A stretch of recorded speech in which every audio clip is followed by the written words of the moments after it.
What is happening, YouTube? Welcome back to the JW Sports Talk Show. A little winter right now. I had to run around, put my dogs up real quick, but I'm exhausted.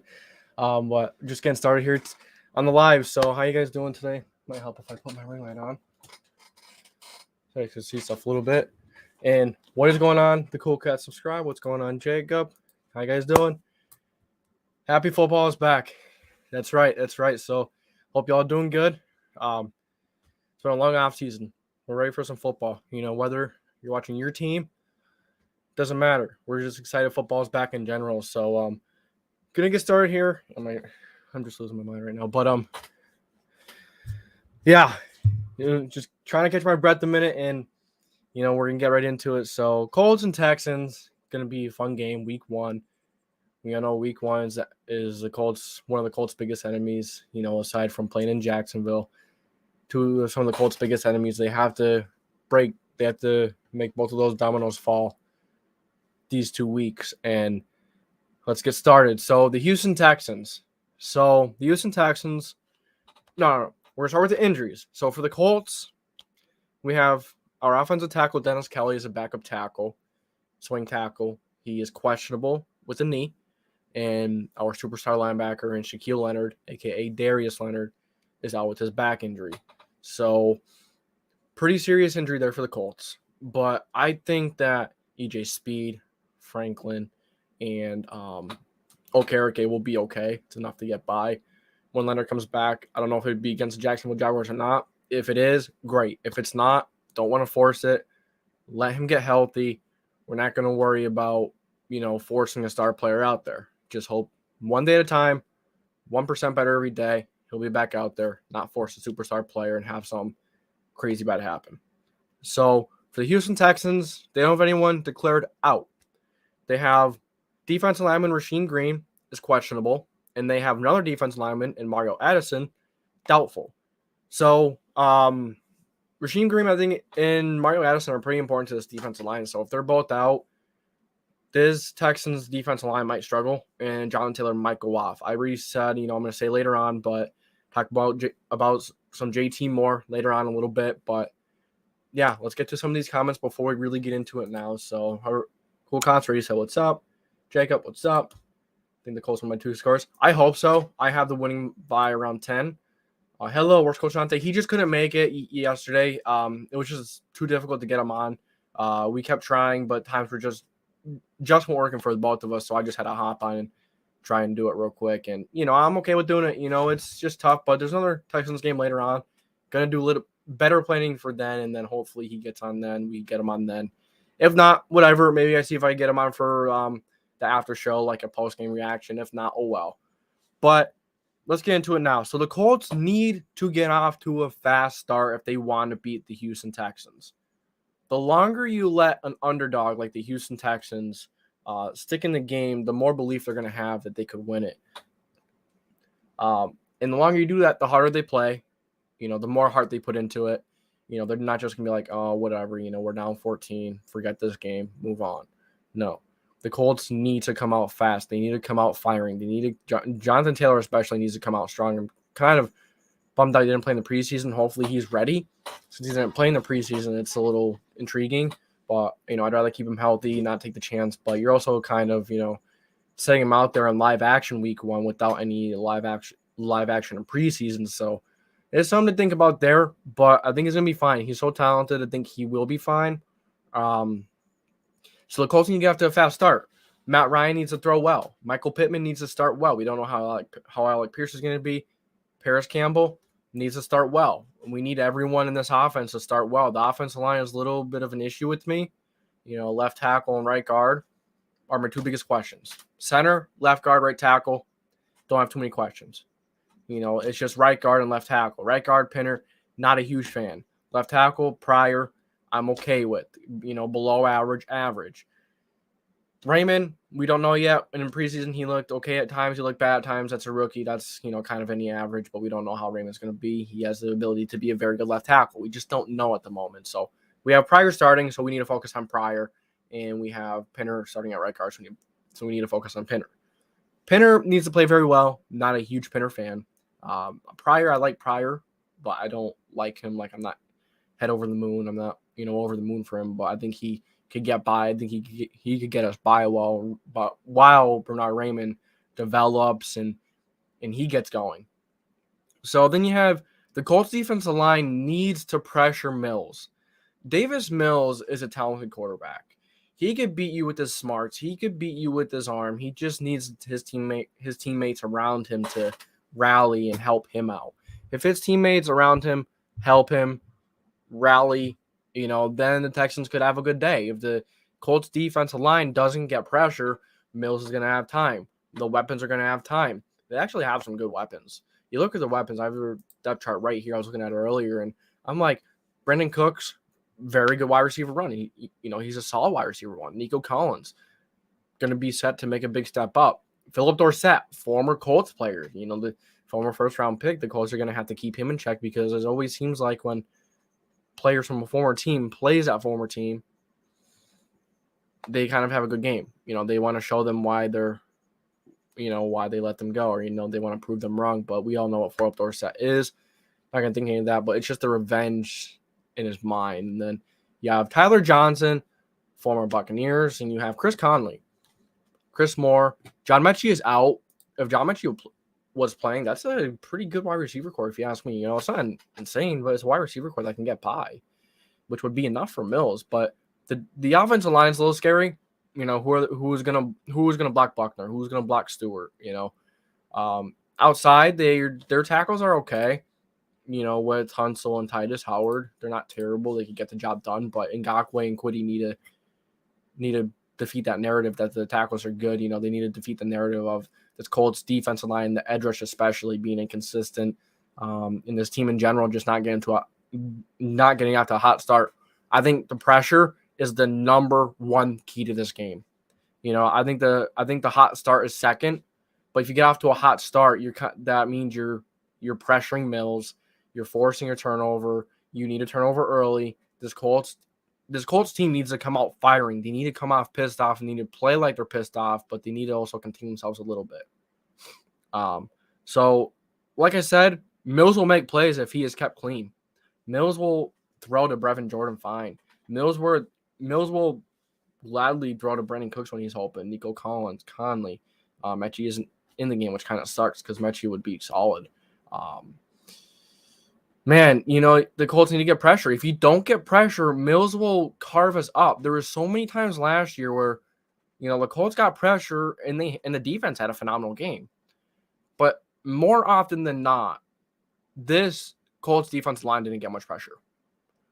And the Colts were dotted up. They were carved up by it doesn't matter who it was. If you give an NFL quarterback the amount of time the Colts gave them last year at times, they're going to carve you up. It's not going to be close. They're going to go 19 for 20. They're going to go 22 for 24, 300 some yards, 3-4 touchdowns.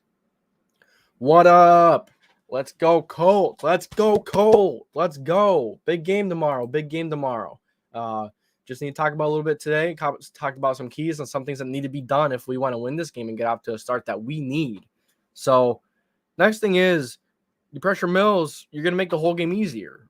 If you pressure Mills, he throws a turnover or two, you get more chances for your offense. You get more chances for JT to make a big play. The more chances JT gets, the more chances you have to win. The more turnovers you get, the better chance you have to win. That's just basic football. When you could run the ball well, you could pressure well, the quarterback could do what they need to do, get the pressure, or the quarterback could, deliver the ball to open wide receivers. The wide receivers get a little bit of separation. Pittman could go up. Pierce could go up. Campbell's fast. Doolin's fast. Patman and Strawn, good wide receivers. Matt Ryan needs to deliver the ball. I'm sorry about my dogs right now. They're driving me crazy. But then the next thing, Colts offensive line needs to show up. As I was saying, this offense needs to get off to a hot start. This team needs to get off to a hot start, and that offensive line is essential to that. If that offensive line doesn't get going, it's going to be hard to run the ball. It's going to be hard to give Matt Ryan time for these receivers to get open.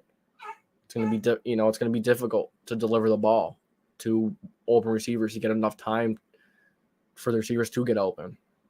So this offensive line needs to come in strong. As I said earlier, I'm a little nervous about Pinner. I'm a little nervous about Pryor. Against the Texans defensive line, not incredibly nervous, but nervous enough to the point where this team needs to play well. That's every week. Pinner needs to step up. I'm not a fan of Pinner. Many times at the preseason training camp, he got just pushed around a little bit.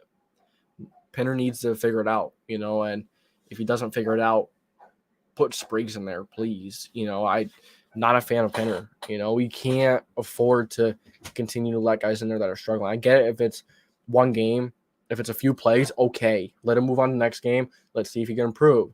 But when it starts trickling into more than 3, into 4 or 5 games, that's when you need to start looking at it and evaluating it and see how you could get better at that spot. If Pinner is struggling 3 or 4 games into it, maybe 5, especially 5, you need to start looking at other options. Try Spriggs for a game or 2. If he doesn't work out, look in the free agency market. I know that Ballard isn't a guy to do that. He gives the players time, season time. He gives the players a lot of time, but this is a year where you have all chips in. You can't wait for a player to get better. Sometimes you can't wait. Sometimes if there's a better option, which I doubt there's not a better option out there than Pinner, if he's playing terrible. There can't be. So Pinner has to play good, please. I know he could be good in the run game. Pass game, I don't know. Left tackle, Pryor, he's average. I don't think he's anything out of this world. I don't think he's terrible. He's going to get by. He's going to help us. We're not playing a, who has a very good defensive line. We're not playing, the Jaguars defensive line is much better. I'd be more concerned with the Jaguars next week. I'll be much more concerned. The Chiefs defense line, I'm not too crazy. I'm not too concerned. Titans defense line a little bit. You have Jeffries in the middle. If you put Jeffries on Pinner, that's not going to be good. Jeffries on Nelson, a little bit of a different story. But the Ravens have a good defensive line. The Dolphins have a good defensive line. Let's see, we're playing what NFC? I'm blanking right now. We're playing the Eagles have a good defensive line. The Cowboys have Parsons. Washington. Giants have a good defensive line. We're going to have to figure it out with left tackle and right guard. Pryor needs to get it figured out. Quick. Like I said, he's good. He's average. I don't think he's anything terrible or anything fantastic. I hope he helps us get by. I think he could. But if he's struggling early, if he struggles the first 2 games, put Raymond in. Because it's not like he's going to get any better. He's been in the league for a while. Raymond, he's young. Those reps will be valuable to him. Yeah, Raymond will be struggling too early on probably, but I'd rather a guy struggle who has potential in the future. You know what I'm saying? I'd rather him struggle now than have another guy in there that doesn't have much potential in the future. Matt Pryor kind of is what he is. Raymond could improve his potential. I'd rather Raymond struggle, get reps, than Pryor. I'd rather change that pretty quickly. So as long as we don't shoot ourselves in the foot, we got this one hands down, meaning penalties. Yeah, penalties, just not catching the ball, not cashing in on turnovers. We can't shoot ourselves in the foot in any game. We have to get ready early. We have to start strong. We play the Jaguars week 2. That's no easy game.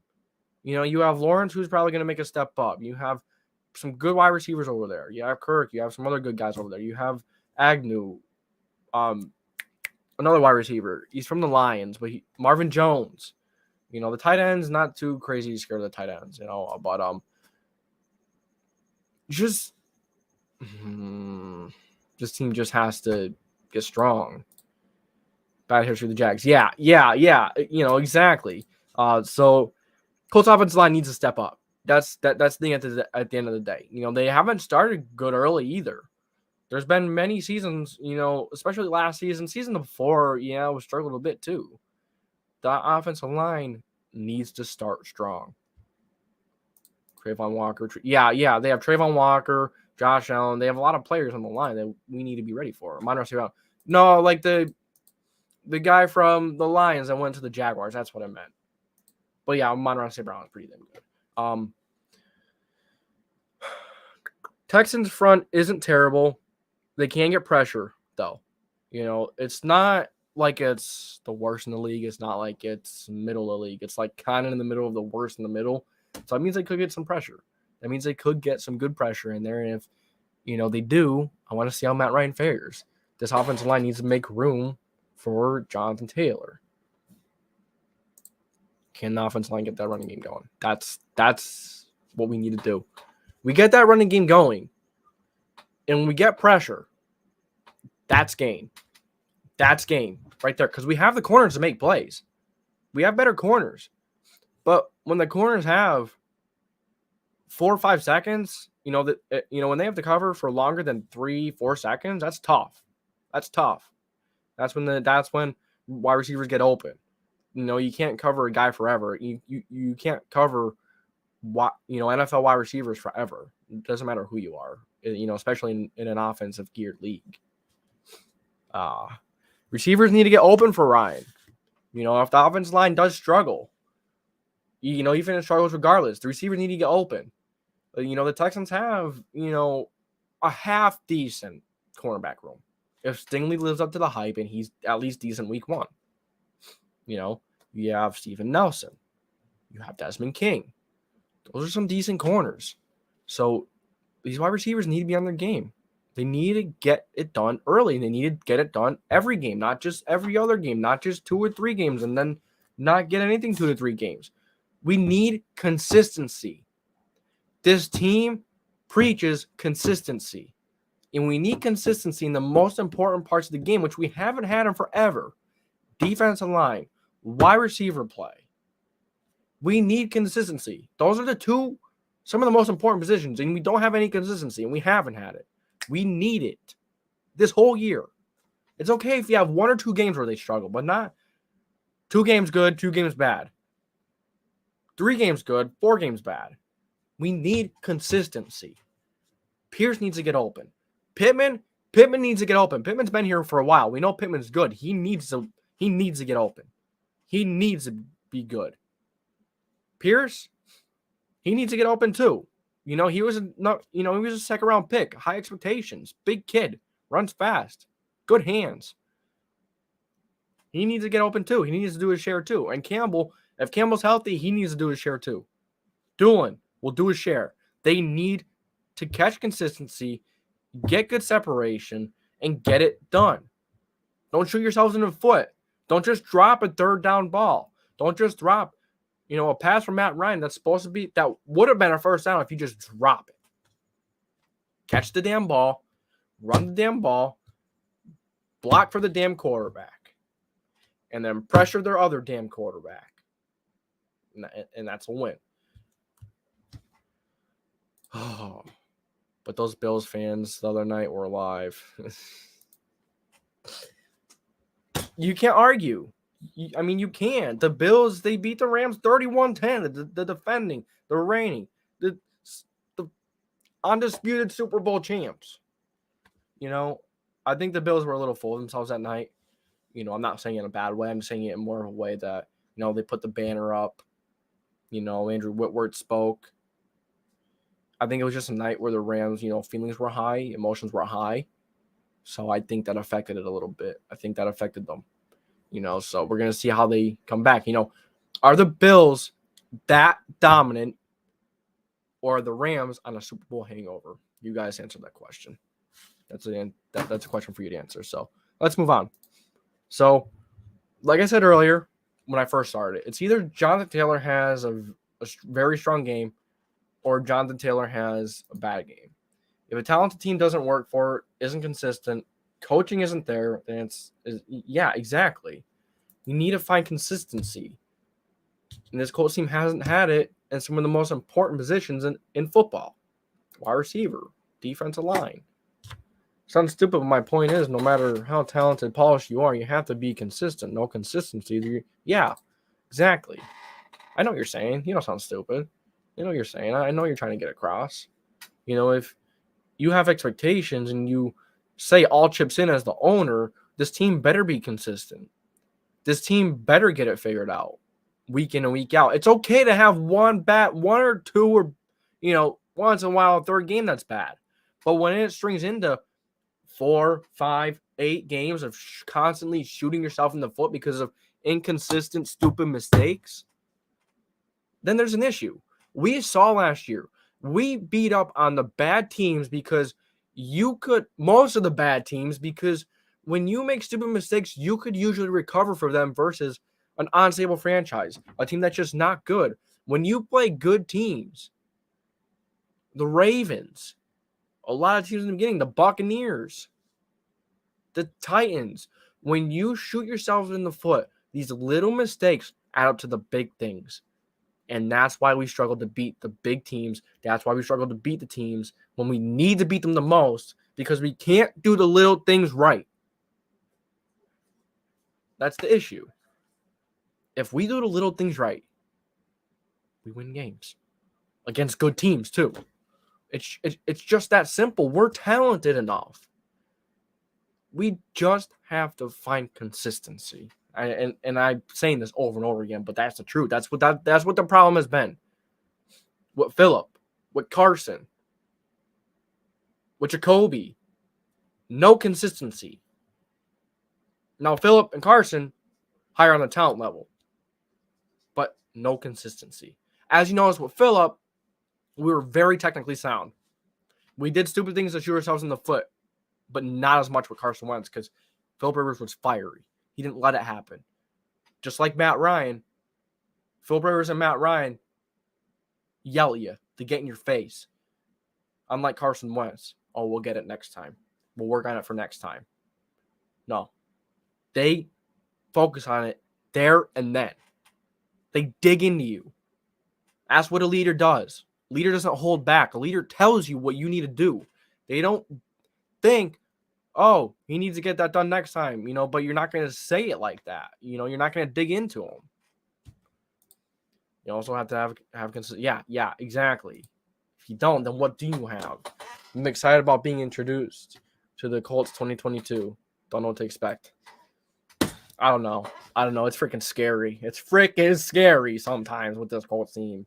We have to play in week 1 versus Houston. And then we have to go down to Nightmare Town in Jacksonville to play the Jaguars. We need to break history. We need to break those, those curses, if you want to call them that. First 2 weeks, we need to come out strong. We need to come out firing. So this is my thing. If the Colts get Jonathan Taylor going and we get good pressure on Davis Mills, we win the game. It's that simple. If we don't get JT going, it means the offense line has to be struggling, right? So we're going to have to beat them with Matt Ryan in the air. Not saying Matt Ryan can't, but why would you? I don't know. It's wild, man. But if you get pressure on Mills, it makes it easier. Sometimes he has to try and time throw. Sometimes there's a miscommunication. Once you hit a quarterback hard, once you pressure him a lot, it changes his mindset. It changes a quarterback a little bit, especially a young quarterback. Or a quarterback that just isn't, as mentally strong as some of the bigger, best quarterbacks. Even some of the best quarterbacks struggle with pressure at times. So a guy like Davis Mills, I'm not talking down on Mills, but he's no Josh Allen. He's no Mahomes. He's no Brady. If you get pressure on him, he's going to make mistakes. He could make mistakes. He's smart. He's from Stanford. Yeah. He's got an arm. Yeah, but he's still young. His core around him isn't phenomenal. It's okay, but it's not phenomenal. So he could make mistakes. The interior defensive line needs to play well too, so he can't step up. If he could step up, then that's going to be an issue too. Buckner and Stewart need to get those guards and center on Davis Mills' feet. So let's see what else I got here. Texans the cornerback Stingley, Nelson, and King. I already mentioned them, right? These wide receivers are going to have to get open versus them. These cornerbacks aren't cakewalks. They're not. Depending on what we get, what kind of Stingley we get, is he going to be good in the NFL? We've seen many times cornerbacks come from college and don't play well. They come to the NFL and they struggle. Maybe he struggles early, you know. I'm apologize if you hear the freaking cricket. He's been aggravating me all day. I got crickets from my bearded dragon, and some of the crickets got out of the cage. So now they're all over. Well, like 2 or 3, not like a ton, but like they still get annoying. So I might have to move my cricket bin so it doesn't ruin the videos. But so my score prediction here for the Indianapolis Colts and the Houston Texans, I'm having the Colts taking it 27-20. I know I said earlier I had it 31, 20, 21, 22, but I think 27-20 is a fair score. I think Davis Mills gets going a little bit. You know, if the Colts defensive line plays well, they get good pressure, then I doubt they score 20. If the Colts run the ball well, I could see them scoring 30. You know, Matt Ryan could win a game. But could these receivers win a game? That's kind of my question, you know, with the passing game. You know what I'm saying? Does that make sense? You know, could these receivers outside of Michael Pittman Jr. come up big in the big moments? Can Molly Cox come up big? That's another issue. Molly Cox is wildly inconsistent. Sometimes he just drops, and he needs to be more consistent with catching. He needs to be more consistent with route running, just in general. So, you know, it's going to be a fun game. You know, it's Colts football. It's football in general. If they lose, yeah, I'm going to be pissed. You know, you might see another hole in the wall back here. You might see a cracked clock. And then next week, if we lose to the Jaguars too, you might see a whole freaking wall down. A freaking computer chair stuck in the wall. So, Colts win 30-16. I hope so. You know, that'd be nice to see. I'd like to see the Colts come out and dominate. But a few years ago, we were supposed to come out and dominate versus the Jaguars with Philip Rivers. What happened? Didn't happen. We need to get it figured out week 1. You know, I get it. We have a new quarterback, but we had Matt Ryan the whole training camp. We didn't have Carson Wentz the whole training camp. We need to get out to a fast start. That's another thing. Knight mentioned good coaching earlier. How is Frank Reich going to look? Is Frank Reich going to attack with his strength? Is he going to make a ton of questionable calls? We don't know what kind of day Frank Reich is going to have. That's another question. Frank Reich needs to find consistency as well. We're talking about the players finding consistency. Frank Reich needs to do the same with play calling from game to game. He has plenty of games where he is a genius. He plays he calls plays pretty damn well. Freaking cricket, shut up! Okay, shut up. I freaking lost my mindset. Frank Reich, he needs to call consistent plays. If something is working, keep doing it until they prove they can stop it. If they can't prove they can stop it, then don't stop doing it. Keep doing it until they stop it. And then, you know, once in a while add in something else, yeah. But don't try and do stuff that just isn't working. Stick with what is working. Don't try to be too creative. Don't try to be, you know, I feel like Frank Reich, ever since this one Bills game, you know, it wasn't last year, wasn't the playoffs game. It was a year we had it. This freaking cricket, dude. I'm going to find this cricket and cricket pissing me off. I lost my mindset again. So Frank Reich, we were saying something about him. He needs to keep attacking. You know, he needs to keep doing with what is working. Don't do stupid crap. Games. Going to both of Jaguars. Ooh, that'll be fun. There you go. I'm gonna see if I go to the Giants and Colts game. I'm already going to the Dolphins and Jets game. That'll be fun to go. I might do a vlog. I'm gonna try to.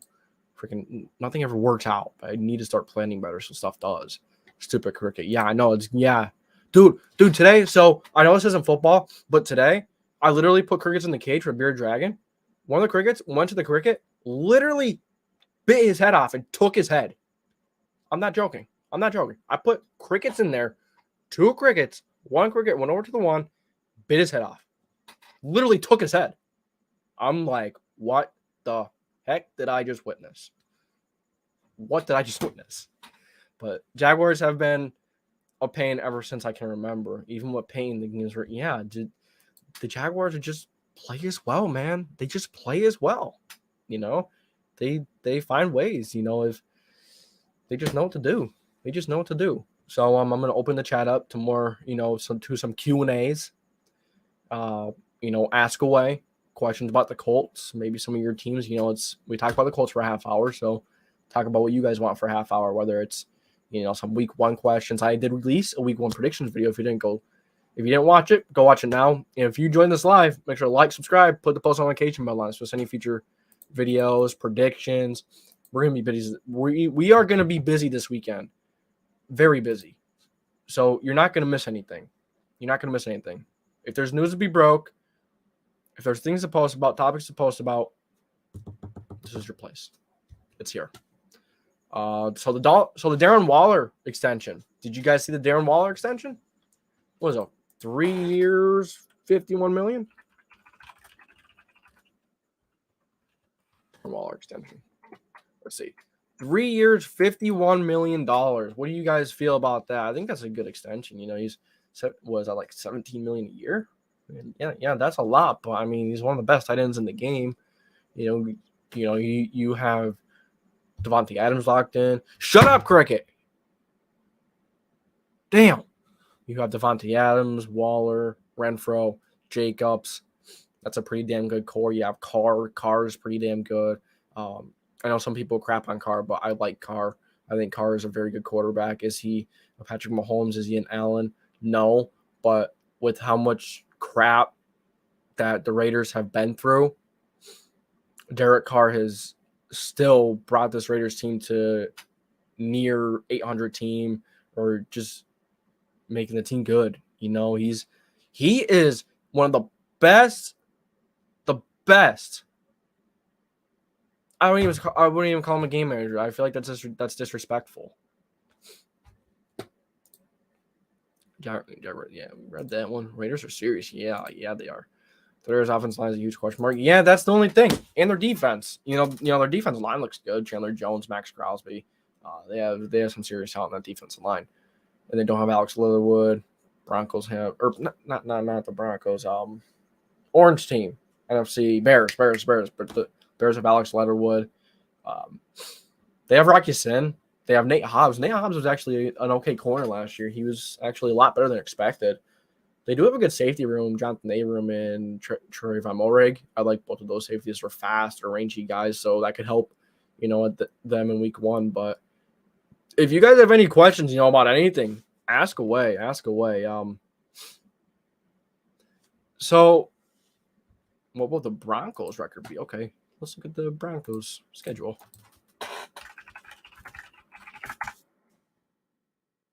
For Broncos. Let's just do it on Google. I think we go through. I think we could go to it right on StreamYards, right? Share. I haven't been on this in so long. Share screen. Window. Okay. Now let me zoom in so it's not like so blurry. There we go, nice and big. Let's see if you guys can see it. Oh yeah, that's beautiful. So let's see. The Broncos play the Seahawks week 1. I'm giving them a win there. I don't think the Seahawks have enough to keep up with them on offense, and defense is not going to be able to stop them. I think the Broncos are going to win there. Broncos and Texans. So I think the Broncos beat the Texans.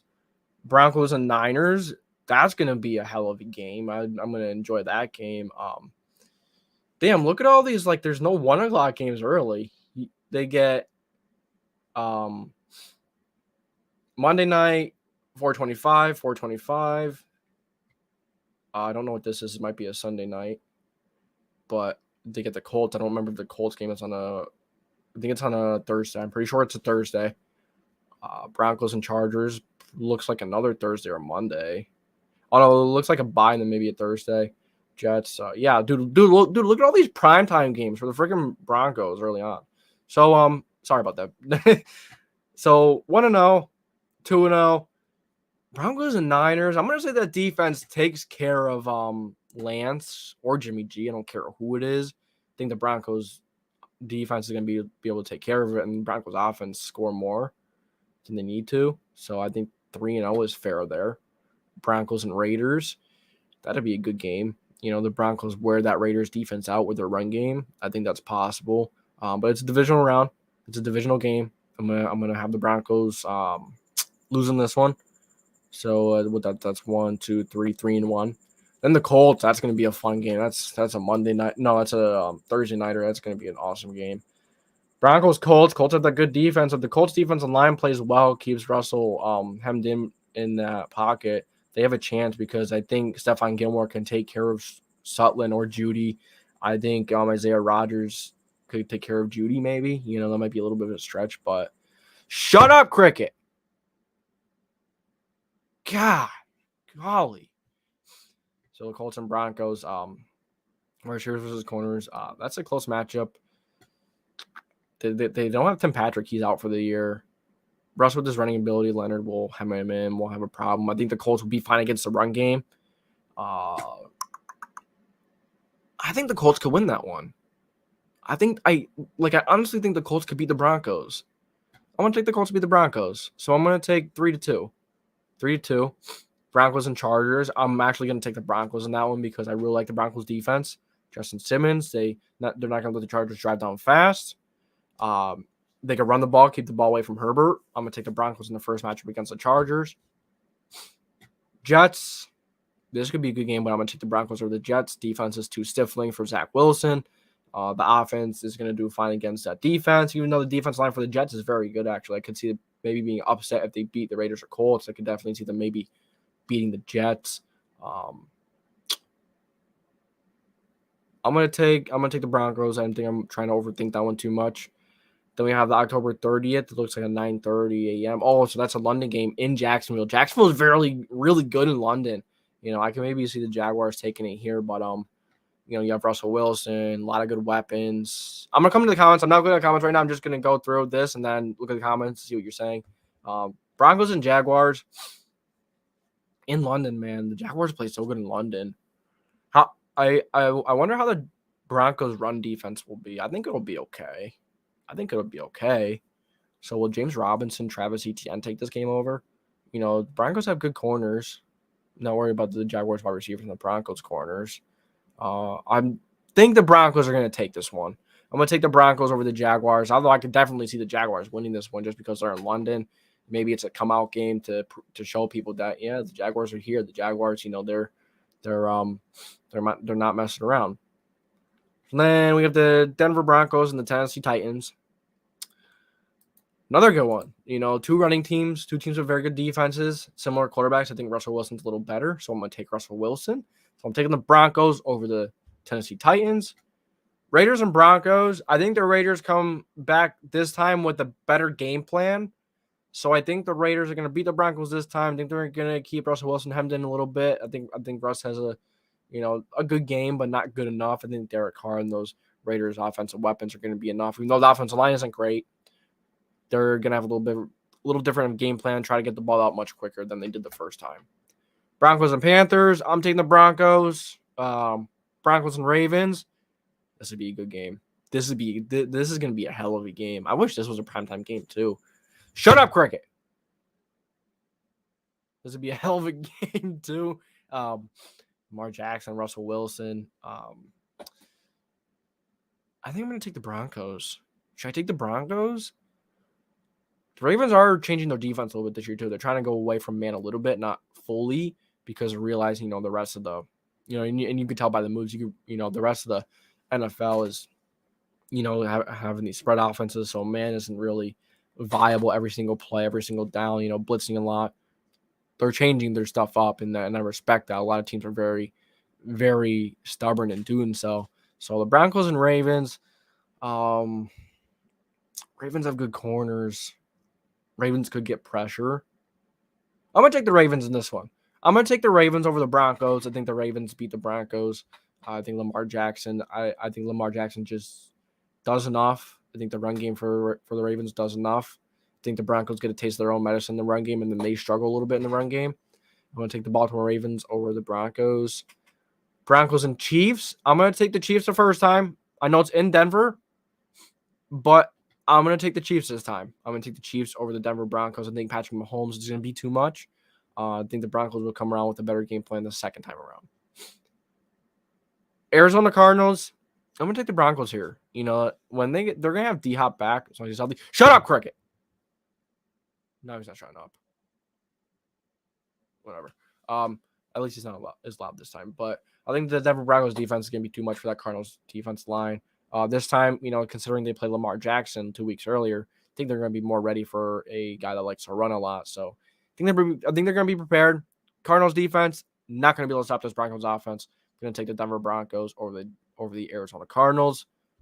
Broncos and Rams. Whoo! This is going to be a good game. December 25th. I'm pretty sure that's like Christmas, right? I think so. It's usually on 25th, I believe. But that would be a phenomenal game. You know, the Broncos, you know, Russell Wilson, Stafford, you know, Russell Wilson coming and playing in LA again. You know, Russ, you know, played LA his whole life. LA or Louis or St. Louis, and it'll be interesting. The Broncos and Rams. I think the Broncos have a better run game. Broncos have more receivers. I think the Broncos defense might. I don't know if it's better. I don't think it's better. That's a tough game to predict. But I think I'm going to go with Matthew Stafford. I think I'm going to go with Matthew Stafford and the Rams in this one. I think Kupp. I think Robinson has a good game. Maybe they have OBJ by now. Maybe OBJ comes back. If OBJ goes back, then I'm definitely going to take the Rams when the time comes around. So I'm going to go with the Los Angeles Rams here. I'm going to go with the Rams beating the Denver Broncos. And then you have the Chiefs and the Broncos again. Going to take the Broncos. Going to take the Broncos this time around. And then the Chargers and the Broncos. Pick the Broncos earlier. I think they're going to split. So I'm going to take the Chargers beating the Broncos. So the Broncos not ending off too hot on a 3-game losing streak. So we have them 1-0, 2-0, 3-0. I don't remember what I have with this game, to be honest with you. Do you play fantasy? What's your lineup? Yes, I do play fantasy. I just did my draft. We just did our draft the other day, even though the NFL fantasy draft has been so freaking buggy. You know, the draft kept going offline for me. It was annoying. It was bad. I might have to see about looking into a different fantasy app for next year. But my fantasy lineup, let me look through it. And I'll tell you it. Then we'll go through the rest of the comments too. Let's see. See what it's looking like. All right, so I'm gonna go with my other league. I think I like. Wait, is this the league that I like? Yeah, this is not the league that I like. I'm not a big fan of the league that I have or the team that I have. That's for the YouTube channel. I have another league though, and I really like it. I have Mahomes, Gibson, Najee Harris. Then I have Adam Thielen, Mike Williams, Travis Kelce, Cortland Sutton, Evan McPherson, Buffalo Bills defense. And then for my bench, I have Kirk Cousins, Mike Davis, running back for the Ravens, used to play for the Panthers, Kenneth Gainwell from the Eagles. They have Romeo Doubs from the Packers, George Pickens from the Steelers. Cricket, shut up. God damn, so disrespectful. Then we have Juju Smith-Schuster as well. So I have the Mahomes and Kelce factor, and it looks like I have a trade from someone. So I want ETN. I offered him something else earlier. So, nope, he still didn't answer. But I'm not going to say it because I don't know if anybody from the league is watching this. I don't want them to know. But, yeah. So that's my lineup. What's your lineup? Red Summer Broncos might be Paper Tiger. Oh, like they really going to paper and stuff? Yeah, I can see it, especially if Russ just does not, play up to expectations, which, I guess it's possible. Injuries last year, just can't move around as much as he could. Possible. The Colts pass rush comes out strong. We have a shot at Casey and Dever. Yeah, absolutely. So say wild scenario, the Colts did lose to, the Texans and Jags and history repeats itself. No, man, you know this too. The Colts would find a way to come out and beat the Chiefs. Tell me I'm wrong. It's just something that the Colts would do. Some stupid stuff they would do. But I hope that doesn't happen. I'd rather beat the Jags and the Texans and lose to the Chiefs. That's a good scenario for me. I'd rather beat the Chiefs so we get good seeding in the playoffs as well, too. But does it happen? I don't know. Here, let's get this out of here. Oh, I could keep it small like that, too. I didn't know to do that. It's whatever. But, yeah, the pass rush comes out strong versus KC. Although I do think that the KC offensive line is solid. So the pass rush will have to be top tier. Broncos have never played in London before. The Jags have the advantage. Oh yeah, that's I think so too. As a Coloradian, Broncos are the local team. Some really good games. I'll probably watch a lot of them since NFL won't let me buy a single game on the market. Try have you heard of Dofu Sports? I don't know if I'm yes. Have you heard of Dofu Sports? So what you do is you literally go to the App Store or the Google Play Store whenever you're on. I don't know if you have an iPhone or Android. And you download Dofu Sports. You don't have to log in. You don't have to subscribe to anything at all. I know it kind of sounds fishy, but it's kind of the only way I could watch an NFL game this year because I tried getting the ticket, but I guess you have to have DirecTV and stuff. It's kind of ridiculous. But yeah, I'm using Dofu Sports. It's I'm excited. I'm excited to watch some of the games. You the only thing is you do have to keep clicking on links. Like sometimes it's taken down some places. So you have to keep finding a different link. But I mean, any Colts football, any football is, I'll take it. All right, let's see. I'm a Colts fan from West Coast of Canada. Welcome to the JW Sports Talk Show. Glad to welcome you here, and that you're all the way from West Coast of Canada. That's pretty cool that you're all the way over there. What time is it over there? It's got to be, I don't know if it's earlier or later. I don't know if over there is later or behind. But it's got to be a little bit of a different time. I appreciate you tuning in, giving me a shot. If you enjoy Colts football, Colts stuff, this is your place, man. I'm always going. Even just NFL stuff, I'm just getting into the rest of the league now. So I keep thinking that show, It's Always Sunny in Philadelphia. The character Cricket, always getting beat up in some way. This Cricket, I don't know if you're just trying to make your connection with the Cricket too. This Cricket is aggravating me so much. I'm getting so ready to just find the Cricket and put him in the cage so my bearded dragon could just eat the damn thing. I'm sorry I had to say it like that, but I mean it. It's 6 p.m. here to clarify. Wow, okay. I appreciate you tuning in, though. I appreciate you giving me your time. As to everyone here, you don't have to stay here and talk about football with me. You have time too. You're taking time out of your day to watch me. I appreciate that from the bottom of my heart. I understand how, time is precious. So you taking that time and choosing to watch me, that means a lot. So I appreciate it. And if you enjoy Colts content, subscribe, put the post notification bell on. You won't be disappointed. We have a lot going on here. Going to be doing live reactions if I could. Definitely the primetime games. I will try to do reactions. Should be able to. But the Sunday game, the Monday game versus the Steelers, I'm trying to go to it. It's a Monday night primetime game. I'm trying to go to it. I don't know if I'm going to be able to, but I'm going to see about going. JT, oh yeah, yes. I'm predicting JT to get over 100. JT has a good day. We win the game. We get pressure. We win the game. If JT, if he does have that day, which I think he will, I'm predicting he will. His offensive line comes out solid. I think JT has a chance over 150, maybe a pair of touchdowns, maybe the hat trick and 3 touchdowns. But that's pushing it a little bit. I hope JT comes out strong. If he does, we're gonna win the game. No problem, bro. I love Colts football. I love this team and started watching in 15-16 season. Luck got me into football. I have family in Bloomington, Indiana. Okay. That's cool. Yeah, whatever way you become a fan, it doesn't matter, and you never look back. You enjoy the team. That's so, I grew up a Dolphins fan. For a few years. I became a Colts fan when I was 7 or 8. Yeah, that makes sense because last year was my 10th season as a Colts fan. That was, that's pretty big for me. And going to this year, this is my 11th year being a Colts fan, and I've represented the horseshoe ever since. Go Indy. And really, so let me tell you how it happened. So at first I'm like, I'm tired of the Dolphins. I don't want to watch the Dolphins. I'm getting kind of bored of the Dolphins. I felt like I had to like Dolphins because it was a family team. I'm like, nah, I want a different team. So I seen the Bengals. I'm like, I like the Bengals. I like the Bengals for like a good week and a half, maybe 2 weeks. Then I saw the Colts. I saw the Colts playing. I'm like, ooh, I like that team. I like that blue and white team. I like that quarterback that can throw. I say he could throw pretty well. I say he could throw pretty well. But cricket.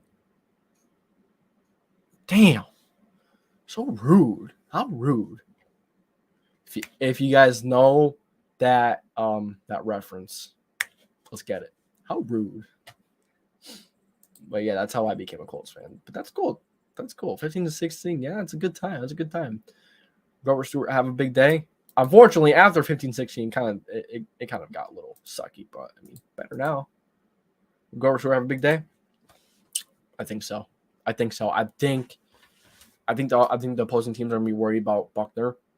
I think in this order they should worry about the defensive line. Buckner, Ngakoue, Kwity. Until we see more from Kwity, we really don't know. We could predict all we want about Kwity, but until we see from Kwity that he's gonna break out, I'm gonna put Kwity 3, Grove 4, because Grove is an insane pass rusher. I know he's been working on it. I've heard he's been working on it, and I've heard he's gotten a little better with it.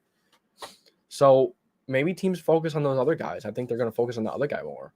So then it's Grove, one-on-one with Grove, and with a below average guard or center, Grove is just gonna push them back into Davis Mills' lap, and hopefully that happens. Hopefully, I would like to see Grover Stewart to get like 1 or 2 sacks. He doesn't get the recognition that he deserves. He deserves a lot of recognition.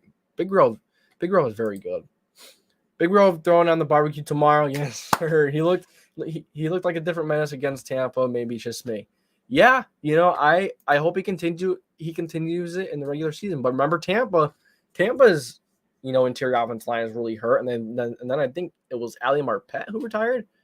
So you put Grove up against a struggling offensive line or below average, and he's going to take care of it. He's going to take advantage. There's a couple tackles for loss in Tampa game, look dominant, yeah. And yeah, I like Grove. I like Stewart. I hope he has a good season. He's not going to get the recognition he deserves because, it just doesn't happen. If you don't get more than 3 sacks, which, he's capable of getting sacks. He's a phenomenal run stuffer. He's one of the best run stuffers in the league at the one tech. He's amazing. He pushes players back. He's strong. Just doesn't get the recognition. He's not going to. But yeah, it's gonna be a fun game tomorrow. Excuse me.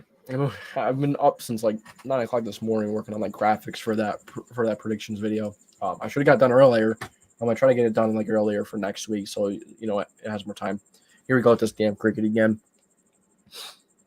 Cricket, shut up. Gotta hit my desk every time. So if you guys ever watching the video and you hear me hit the desk, you know why. When extension quit Nelson? I don't know, man. I think that's all for us. None of us really know. It's I would like to see it get done mid-season. Will it? I don't know, because he wants a lot of money, and the Colts don't want to give him so much. He's a guard. I get it. He's a generational player too. But do you really want to be spending that much money on your offensive line? Big question. It's a big decision to make because he's a cornerstone player. I would keep him. But you don't want to pay $22 million a year for a guard. I don't think he's going to want 22. I think he wants like 18, 19, 20. So big Q, big money. Yeah. Big Q, big M. Yeah. Big Q, big green. Yeah. Big Q, big money. It's he's an awesome player. He's generational offensive lineman, generational guard. So it's understandable why he wants so much. But will Pryor hold the line at left tackle? I think he'll do. I think he's average, below average. I'm not going to get excited for him. Better than Fisher. Okay? So, I mean, that's not saying much, but definitely better than Fisher, which is, thank goodness. Fisher was, gosh damn, Fisher was so bad last year. He's giving me nightmares just thinking about it. He was so bad. So bad. Josh Allen made him look like a freaking clown, made him look like a Walmart employee. It's bad. I feel like Ashton Dulin has a good game tomorrow. To be honest, he's going to surprise some people tomorrow and get open because how many weapons Houston got to focus on. Right. Good point. They have good first 3 corners. After that, what do they have? So, I don't know if the Colts will put 4 receiver sets out there, but maybe if a guy gets hurt or just, don't wish an injury on anyone. But, it's a possibility if someone gets hurt. It's week 1. We're probably going to see cramps and stuff, but I hope Ashton Dulin has a good game too. That is a dude.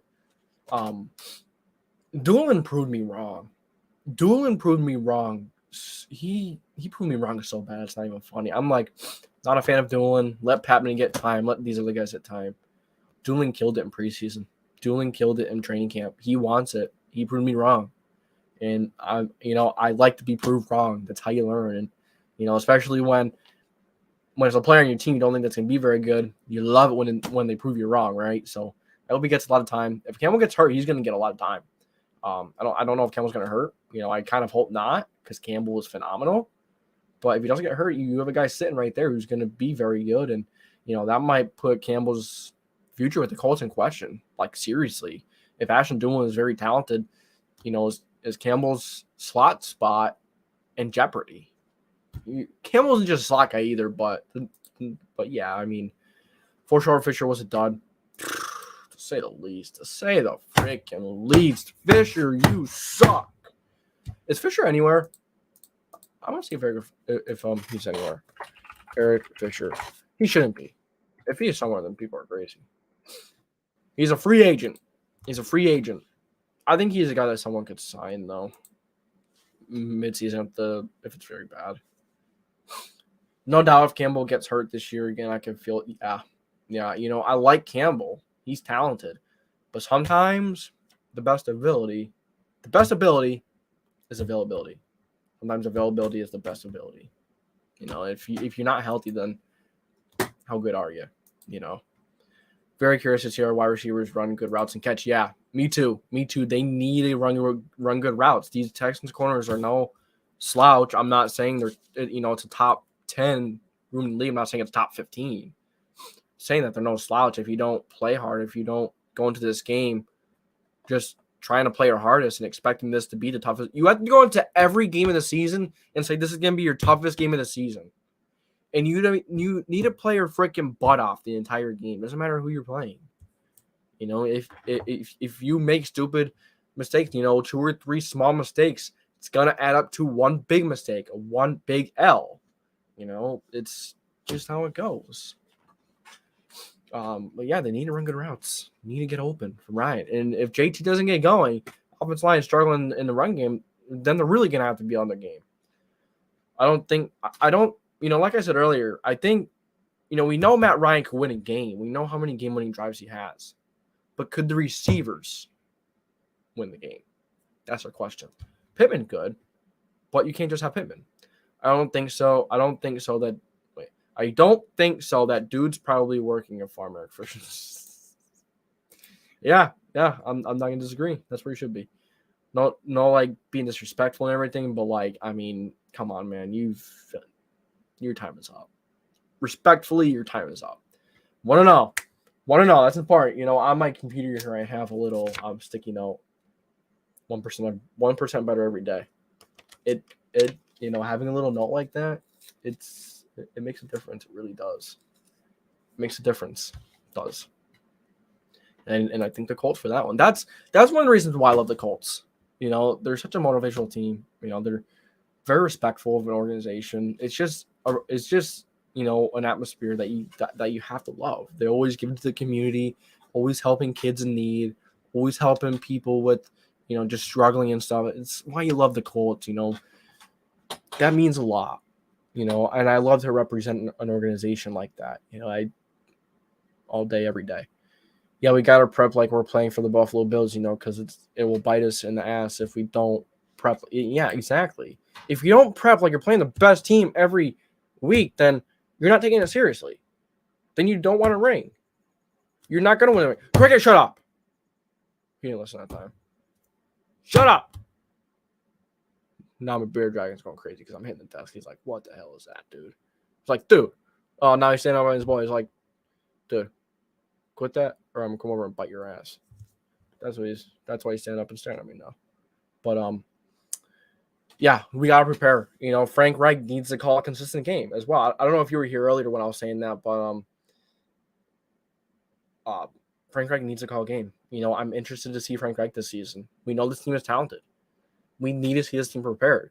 These last few years, the Colts the Colts dig this 12-foot deep hole. And then they have to dig out of it. They have to build out of it as well. When you start 1-3, 2-5, 1-5, 1-4, whatever, it's like a playoff game every week. It's a must win every week. That gets exhausting. It gets exhausting. It's just you have to come out strong. I get it. You have a new quarterback every year. Okay, that's a plottable excuse. That's a forgiving excuse. But you're in the NFL as well. You have to make it work. You have to get it together early. Now, big plus we had Matt Ryan the whole training camp last year. We thought Carson Wentz almost tore his Achilles or ACL. Thank God he didn't. Because I don't know. Because dear God, I don't know how Sam Ehlinger would have done last year. I love Ehlinger now. It's still in a question how well that he would do against starters, number ones. It's just you have to take that end of the conversation as well. You have to realize, yeah, he didn't play against starters. He dominated. He freaking flat out dominated 2s and 3s. But we have to see how he plays against number ones. I want to get so excited for him too. I want to be like, oh yeah, he's definitely the answer in the future. It's a possibility. But it's a slim one, I think. I still think it's slim. I'm sure Levy's, yeah, exactly. Frank Reich does that too. But if we lose, if we start 0-4, say we start 0-4, 0-3, 0-4, does Frank Reich immediately get put in the hot seat? Does he? I think that's a fair question. This team is too talented to be starting 0-3, 0-4. What if we start 0-2? He's not going to be in the hot seat 0-2, I don't think. I think people are going to be calling for it. But then if he loses to KC, doesn't matter if it's KC, you need to win there. Then if you lose to Tennessee, what if Jacksonville is getting a few wins early on? Jacksonville is going to start pulling away. What if Tennessee gets a lot of wins early on? They pull away. If we lose to Houston and they get 2-3 wins, it's scary to think about. We have to kind of look at the situation because this is how we've started these last few years. If we start like this again, what happens with Frank? He's probably going to finish the season. But how much longer is he the coach if we keep having 1-5 starts? I get we make the playoffs, every other year it seems. But just need to start strong. This team is always beating themselves in the foot, shooting themselves in the foot. At the end of the day, it's players and coaches. The players and the coaching is just as important. You want to groom a guy. You want to groom your players to get the little things right. And that's where I think it changes this year. I don't think Frank Reich is going to do it. I don't think Frank Reich is going to get on their asses. You know who I think is? Matt Ryan. Remember when we had Phillip Rivers? You know how much more technically sound this Colts team was with Phillip Rivers? They're going to be much more technically sound with Matt Ryan because Matt Ryan is going to get in their faces. Frank Reich isn't a coach to get in the face and dig into them. Reggie Wayne does that too. And I like that. I don't like a coach who's going to be, a little laid back. He's a little laid back. I mean, we don't know how he is on practice. We don't know how he is on the sideline. We really don't. But he doesn't seem like the guy, when a bad plays happen, he's there standing there. Like, he's quiet. You know what I'm saying? Or if a good play happens, he's, like, quiet. He doesn't have emotion. And that's something you kind of look into a little bit. I'm not comparing him to Adam Gase. But you notice that some coaches like Adam Gase, they don't have – I know this is so disrespectful, even putting Frank Reich and Adam Gase in the same conversation, but Gase had absolutely no emotion on the sideline.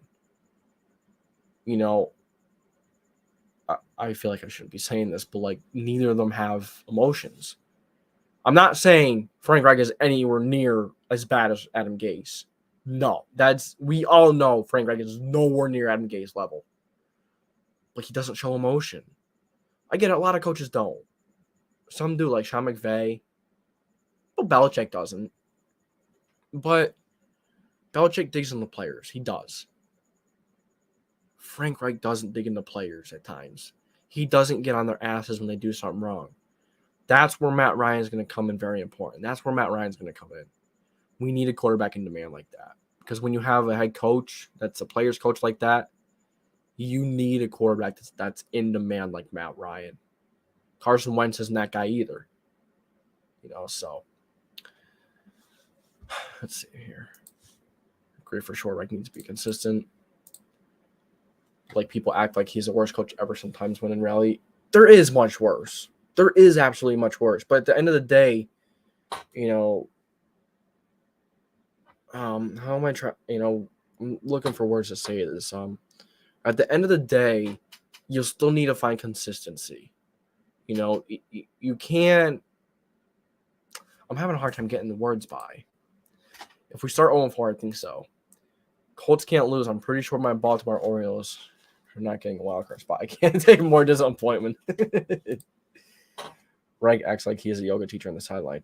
Yeah, like, I want to see Reich show more emotion on the sideline.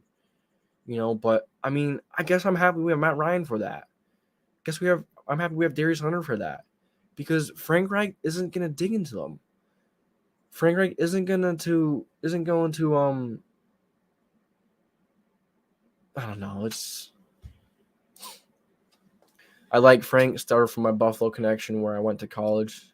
I used to play with the Bills. That's cool. That's neat.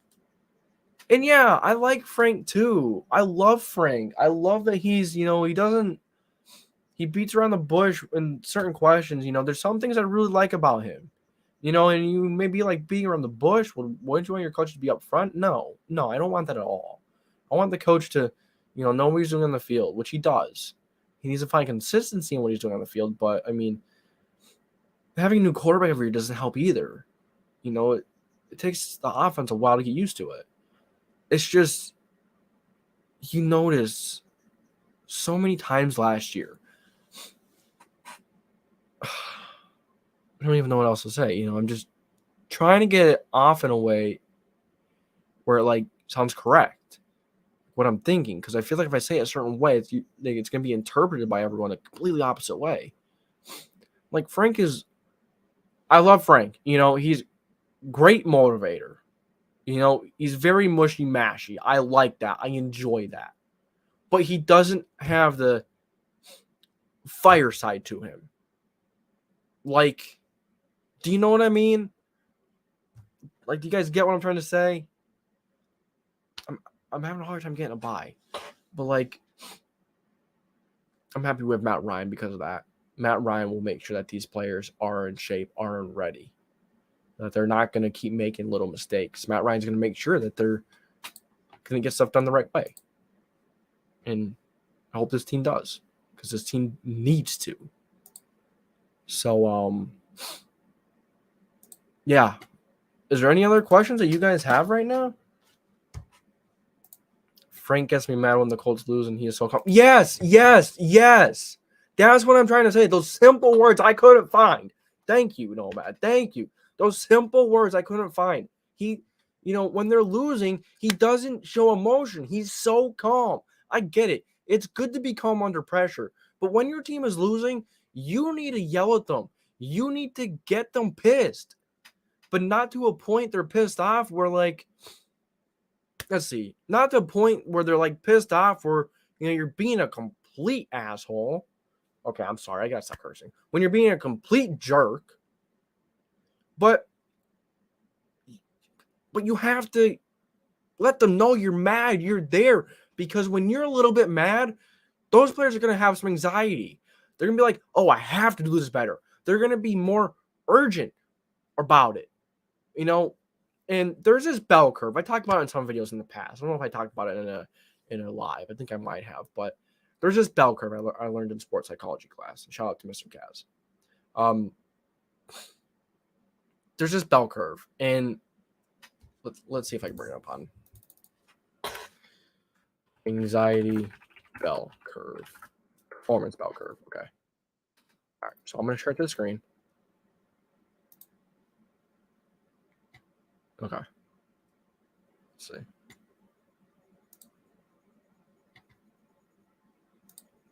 See if I can share it. Share screen. Chrome tab. Anxiety performance buffer. So you see this bell curve right here, right? Could you guys see it well? I'm going to zoom in a little more so you can see it better.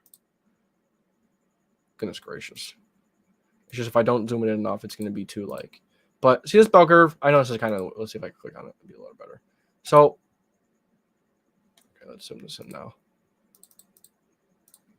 So you see like the performance, and you have the arousal, which is like stress, anxiety. So when your arousal is low, anxiety. And then your performance is low. You don't care enough. But the more you stress, as long as it's not extreme, the more you stress, you see the performance goes up.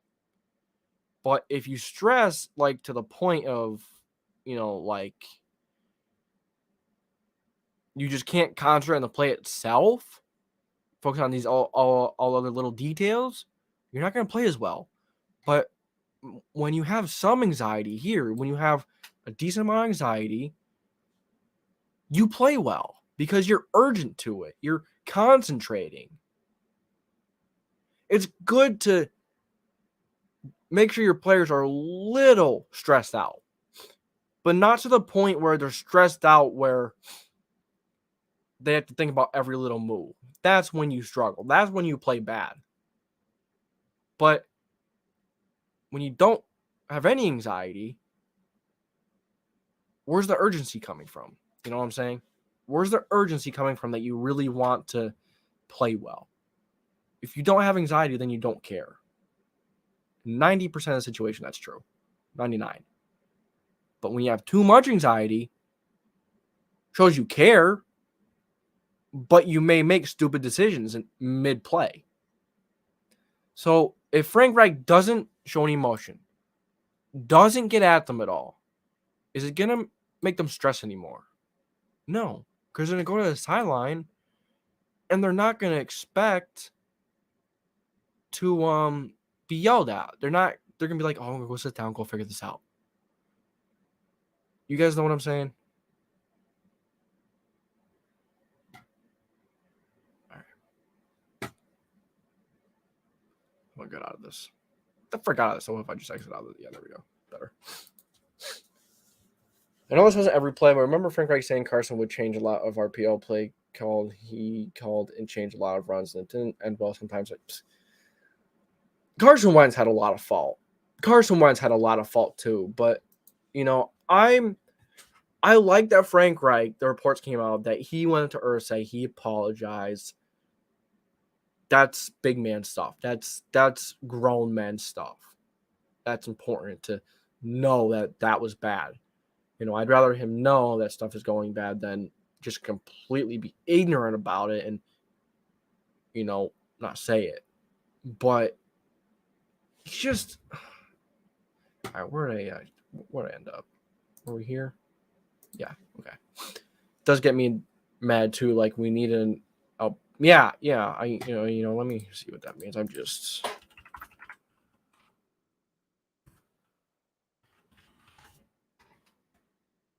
Okay. Yeah, fully agree.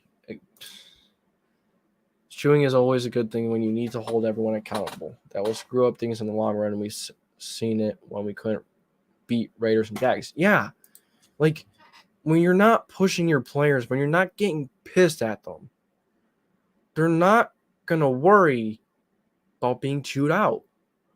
I know Marcus Brady gets into the players a little bit, but he's not the head coach. The head coach needs to do that too. The head coach needs to get into the players a little bit. Frank Reich needs to get into the players a little bit. That's why I'm so happy we have Matt Ryan.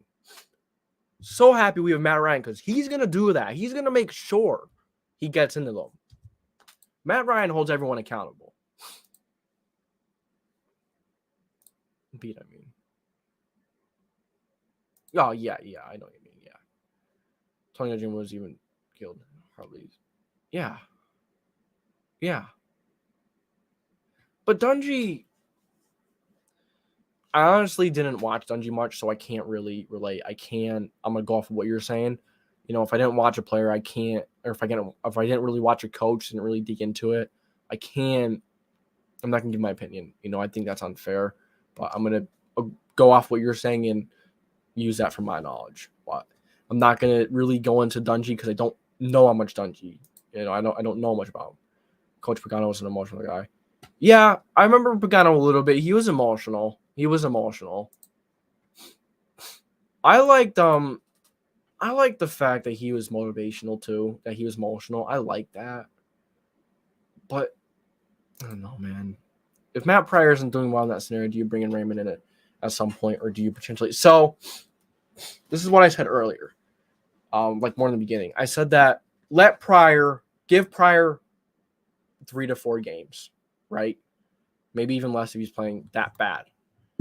If he's struggling, say 2-3 games in a row, 3, 4 max, put Raymond in. What have you got to lose? Because I'd rather a young guy like Raymond struggle but have much higher potential for the future than Pryor. Pryor is who Pryor is. He doesn't have the crazy potential or any more potential than Raymond. If Raymond's going to play and he's going to struggle, I'm okay with that. Those reps are those struggling reps are way more valuable to a young player that has a ton of potential to a player that has already reached his ceiling. Matt Pryor reached his ceiling. I don't think Matt Pryor is going to have a crazy breakout year where he's a top 10 left tackle, where he's a top 15 left tackle. I'm not high on Pryor, nor am I very low on Pryor. I'm midway through Pryor. I'll meet you halfway. I'm okay. I'm average, below average. I'm not a huge fan of Pryor. He didn't work out in Philly, and he's not going to work out in Indy the way we hope. He's better in Indy, been better. But Raymond has much more potential. So if you're gonna watch Pryor struggle, rather than put a rookie in there that could struggle but learn from it and have much more potential, if you're just gonna watch Pryor struggle and not do anything about it, then I'm gonna get pissed off. Because Pryor has the upside. I saw somebody say that Pinder might struggle and having Pryor move to right, Raymond Pryor coming at left. I'm all for that.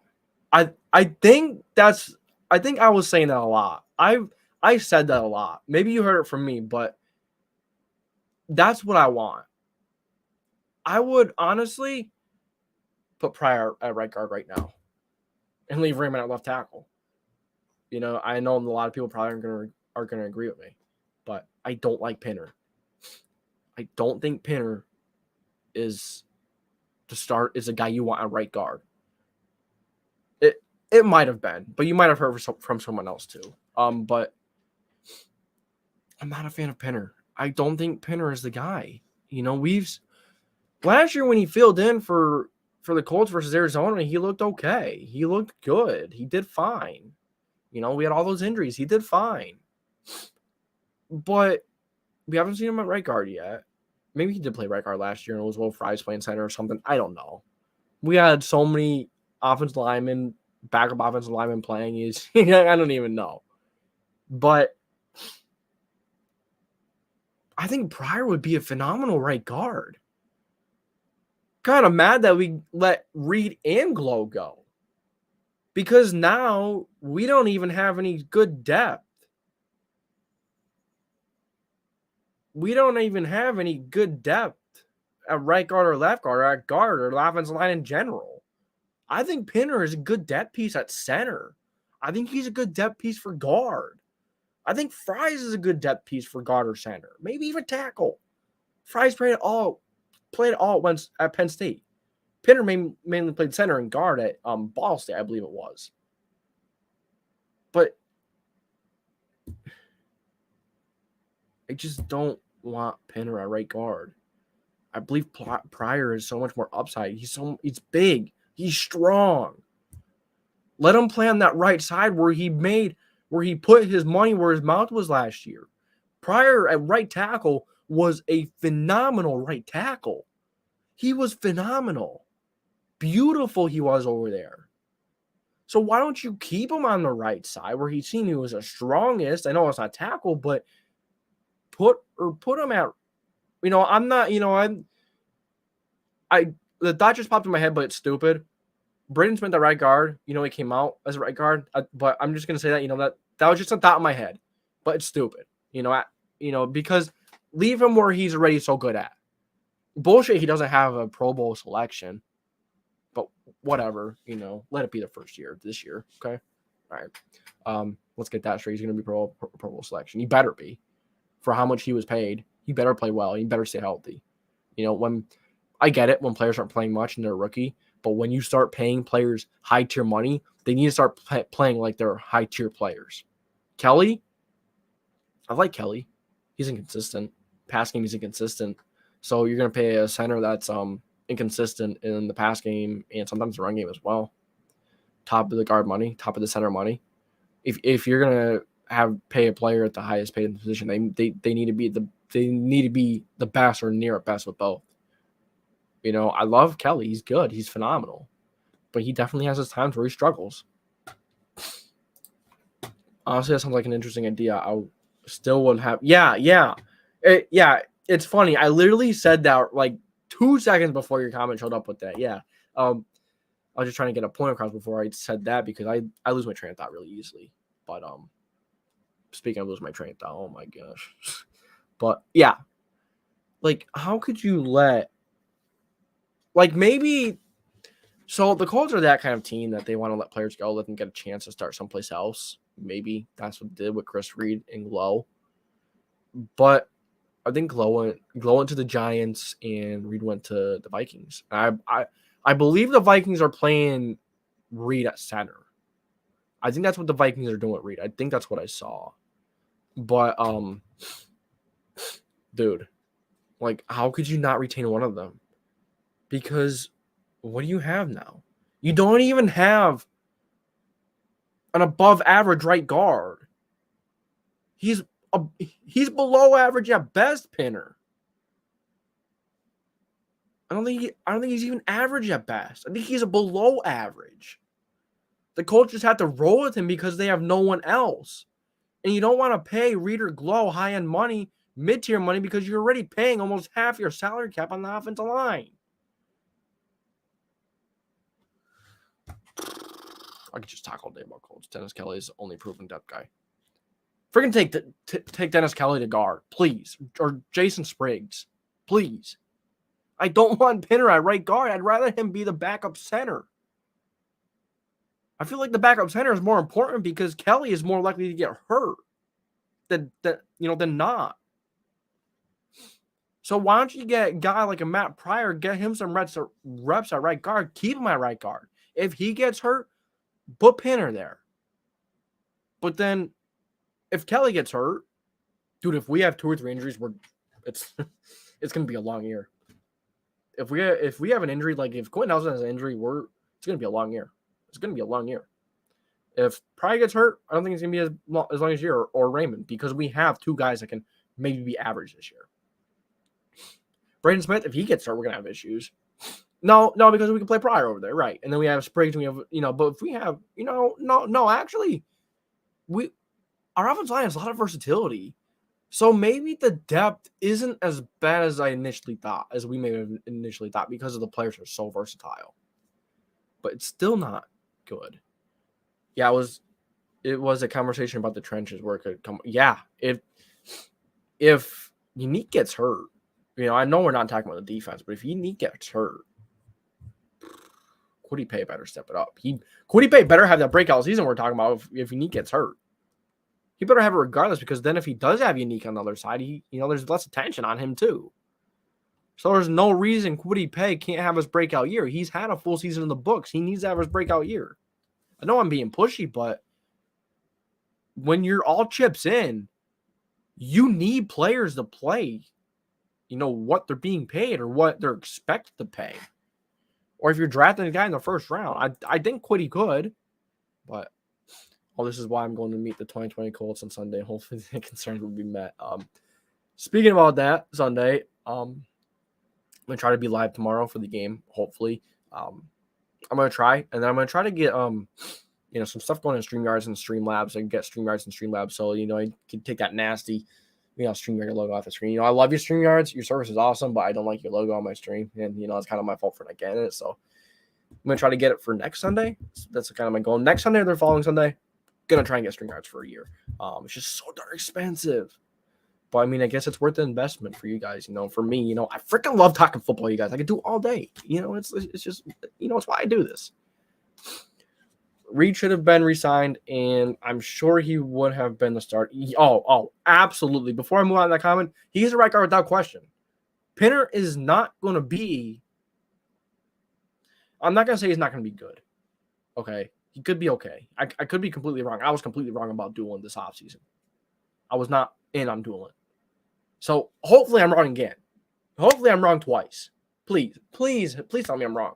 I would love Pinner to be an awesome guard.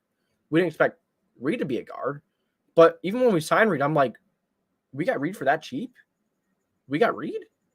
Yeah, Reed was a good guard. He was a good guard coming to Indy. He was one of the best depth guards. Many teams would have taken him at a starting guard position. I liked him a lot, and Pryor and Pinner need to show they got the first. Yeah, I'm not big on Pinner. I don't want to deal with Pinner. But I could give the chance to Pinner. I'll give him a chance. I kind of have to. I have no choice. The Colts are giving him a chance, so I have to, right? But I'm more willing to work with Pryor than Pinner. Pryor showed how good he could be last year. Showed he could be good, but now there's tape on him too. So let's see how he responds to tape. But if Pryor's struggling for 2 to 3 games, just put Raymond in. Raymond's going to struggle too. So you would rather, I know I already said this like 3 times, but you would rather your young tackle with a ton of potential get those valuable reps in when he's struggling for the future, rather than have another player who's already met his ceiling, most likely has already met his ceiling, that is not going to be any better than he is. A vet. What, is Matt Pryor like 27?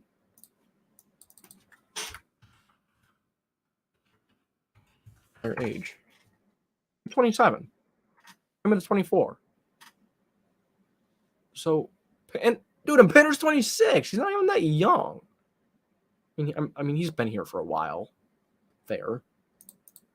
He's, maybe like 3 years. 3 years.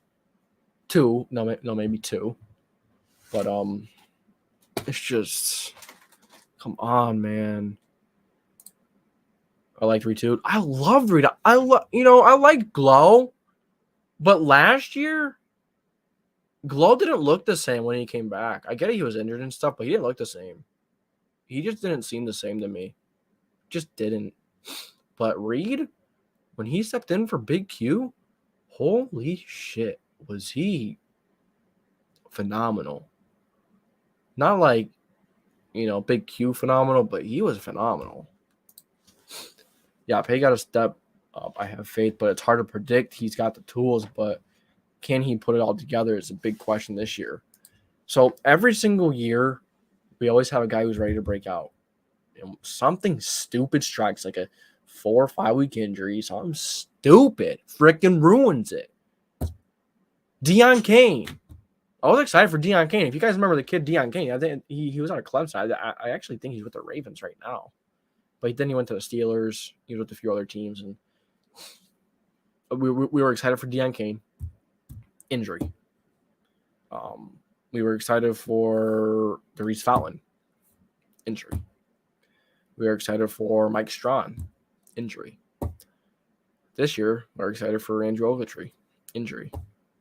Every time we get some ground with the player at a position that we need depth or we need at, injury. So hopefully it doesn't happen. Now I probably just put it in the back of all of our heads, so we're probably, I'm probably not doing us any good. But it's just what has happened. So hopefully it's different this year. We don't get an injury in a bad spot. I think I'm going to start saying injury like that now. Relax, your pressure is up too high, JWLO. Yeah, between talking about the Colts and this damn cricket that finally shut up. Haven't heard him in a while. Watch. He's going to start chirping now. Brickva. Prediction Texans 45-13. I will love that. I will love that. And Big Hugh getting paid. Yeah. And we're already paying so much on our own line. So, and we have to play GT in the future. We're going to have to pay Pittman. Okereke. I wonder if we're going to pay Okereke. I wonder. Because we have a lot of good young guys right now. So I'm interested to see what goes on with Okereke. We all knew it was a surprise having no Curry Willis. Didn't another player retire like a few weeks before the season now? I feel like someone else did. Or someone was close to. I don't know. It's just probably PTSD. But Marquise, I forgot to say what's up to you individually, and Idris too. I'm sorry, I was just going, man. So I think that's gonna do it for now because I have some stuff that I have to get done for tomorrow. I have to get some stuff done tonight. I recorded a Madden video before this, and I've been up since 7:30. It took me like 3-4 hours to make the graphics for the predictions video. And then I just, I had to predict stuff. I had to do some research, see how I felt about some teams, look up some lines, do that. Yeah, so I'm going to head off. I'm tired. I've been working since like 7:30 just on the show. So it's been over 12 hours, but I freaking love doing it. It's not like it's work to me, but I love it, especially, these times we're going on live, just talking to y'all. What's better? What's better than talking to other Colts fans? Even if you're not a Colts fan, it's talking football with other football fans. That's a beautiful thing. Manuel Sanders, that's a player I was thinking of. I feel like there's another player. That might have been it. Maybe I'm just getting flashbacks to, I'm not gonna say it. Let's just cover that up with the Curry Willis one and the Emmanuel Sanders one. But yep. All right. Peace. Yep. This sounds good right about now. So Nomadic Brian, thank you for coming out. Brigva, thank you for coming out. Idris, thank you for coming out. Marquise, thank you all for coming out. Jacob came out. Knight came out for a little bit. Let's see who else was here. Andres Del Rio was here for a little while. Jacob was here earlier. Jeff Cena, sounds like John Cena. I already said Knight. Marsh was here for a little while. The Cool Cats was here. I thank all of you for stopping by. It was a blessing talking to you guys tonight. It was, so that's all I got for you tonight. That's all you're gonna hear from me unless you watch the Madden video. I might post it late, maybe 11. Maybe I'll go live playing some Madden. I don't know. No, probably not. I was thinking about it, but I don't know. I have to get stuff done. So if I do, probably like late, maybe like 12. I'll play for like an hour or two. But I do have stuff to get done. So if you get it done a little earlier than I think, I'll hop on some Madden, hop on live again. Don't count on it, but that's it for tonight. Have a good one. Go Colts. Yeah, that's Lawrence Owen. Lawrence Owen. I know that right from Lawrence. Marquise, be safe. You too, man. You all stay safe. Until tomorrow, when the Indianapolis Colts kick off at 1 p.m. Eastern. I don't know where you're at, but for me, it's 1 p.m. The Colts kick off versus the Houston Texans. We get to see Matt Ryan for the first time. Get to see JT in uniform again. Michael Pittman, mossing people. Stephon Gilmore, mossing wide receivers. DeForest Buckner, putting Mills into the ground.